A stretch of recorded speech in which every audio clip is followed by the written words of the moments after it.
All right, so the last tip that I want to talk about with Will here is just the idea of capturing the details of the event, especially for weddings. We put so much time, effort, and money into decorating our wedding, for the flowers, for just all of the details.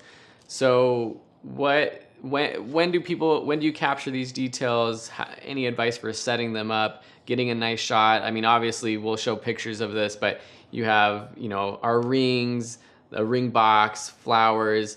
I mean, I know how you do it, but like, how do you go about getting this shot when the rings aren't just sitting there? Sure, and we can throw this shot up maybe on the thing, but I tend to go and I start with the very little details while they're preparing and while people are getting ready. Mm-hmm. So the rings is like a classic shot, right? So I think having a shot list and knowing what you're gonna do is super helpful. One of them is the ring shot, so go get the rings from people, go find a window and just set them aside, and you can look up how people shoot them. Take a look at this shot. I was shooting, I did not shoot the macro lens, although I wish I had it on this one, but I zoomed in through a really big open f-stop at like a 2 so that there was some fall off, and then just shot them near a window. And then often with different weddings, there are little trinkets that you should kind of find out. Like you guys had a box specifically for the rings. There's been other places where there's other rings. There's specialty, like corsages, there's specialty napkins, there's specialty everything for that wedding. So trying to capture that is a really good idea. The dress, the details of the dress, I hang it up.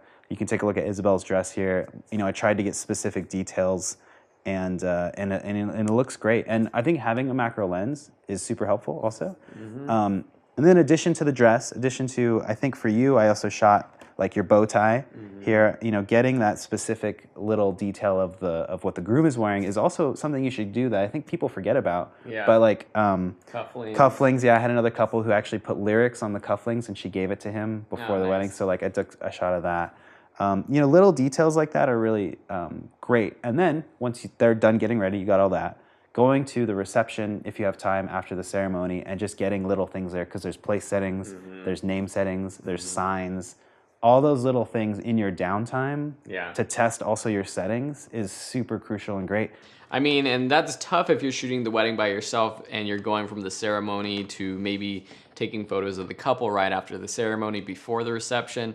But ideally, you're able to get into the reception before all the people to shoot that stuff, because the reception can get super messy really quick with all the people, and it's nice to jump in there before people are there. I mean, even before the wedding, if you have time before the event starts. If it's in the same location, you can pop in there and get your detail shots as well. And also the bouquets, the flowers, all that stuff. And you don't need to just be macro and close up. I think I went to I don't know if I did it at yours, but there are some places where just shoot a wide of the place before anyone can get in there. Yeah. And like just for record keeping. Like it doesn't need to be the most beautiful photo of all time, but I think it's nice that you can see that towards the end. Yeah, I love it. As the person that got married that day, just being able to see all the details and remember where we were and what the restaurant looked like for the reception. Yeah.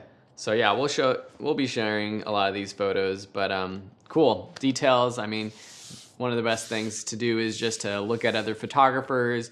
See, a lot of wedding photographers will put up literally all their photos or all their best photos from the day.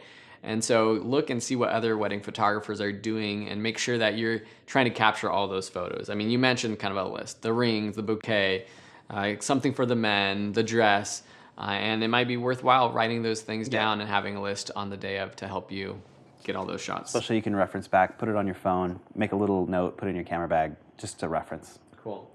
Well, awesome, Will. These were some great tips, and hopefully diving in a little deeper helped you watching this to understand a little bit more about how Will goes about shooting weddings. If you have any questions, let us know and we'll be happy to help out.